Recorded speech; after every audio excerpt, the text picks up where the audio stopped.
A samurai was thrown into a pit, covered in dirt and left to die. Everyone walked away thinking he was gone forever. But 3 days later, the ground moved. Someone climbed out. This is not a myth.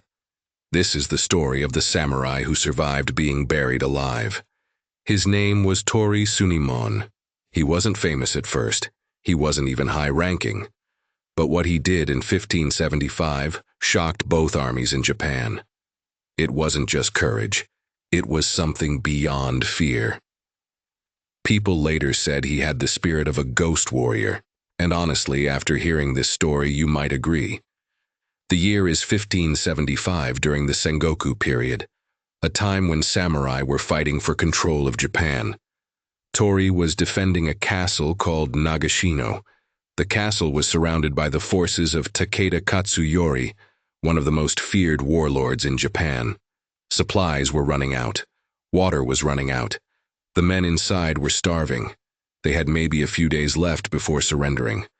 Someone had to sneak out and ask for help. Everyone thought it was suicide.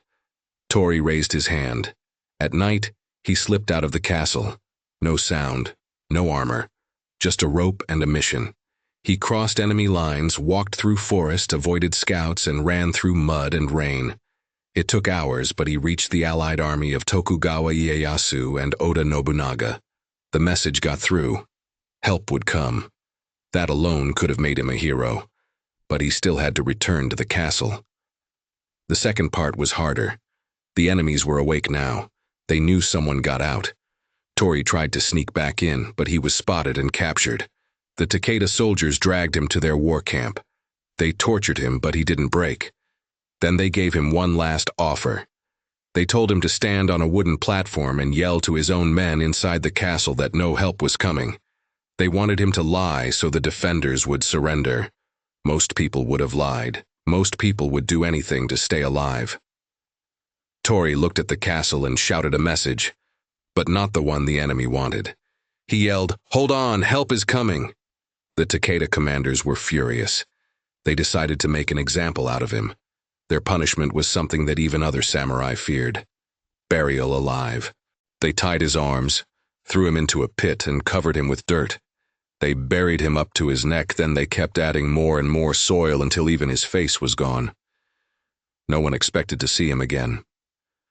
One of the Takeda soldiers later said they heard muffled breathing for a while. Then silence. Hours passed, day and night.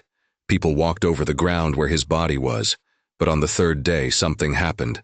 The dirt started to move. A hand pushed through, then another. Torii Suneemon, who should have been dead, dug himself out with his bare hands. Nobody could understand how he was still alive. Some said rain softened the dirt. Some said he found air pockets underground. Some said it was pure will. To the soldiers watching, it looked like he had crawled out of another world. Word spread through both armies. The man we buried is still alive. The defenders inside the castle heard the news. Morale exploded. They refused to surrender. Reinforcements arrived soon after, and the famous Battle of Nagashino began, which changed Japanese history forever. Torii Suneemon didn't fight the longest battle. He didn't kill the most enemies. He did something much harder. He refused to give up even when the ground itself was trying to kill him. Today, in Nagashino, there is a wooden statue of him standing on a platform, holding a rope. People say it represents 3 things: courage, loyalty, and a voice that refuses to lie. Some historians debate the exact details of his escape, especially how he survived being buried alive. But what everyone agrees on is this: Torii Suneemon became a symbol of a samurai who would rather die than betray his mission. Subscribe for more true stories history tried to forget.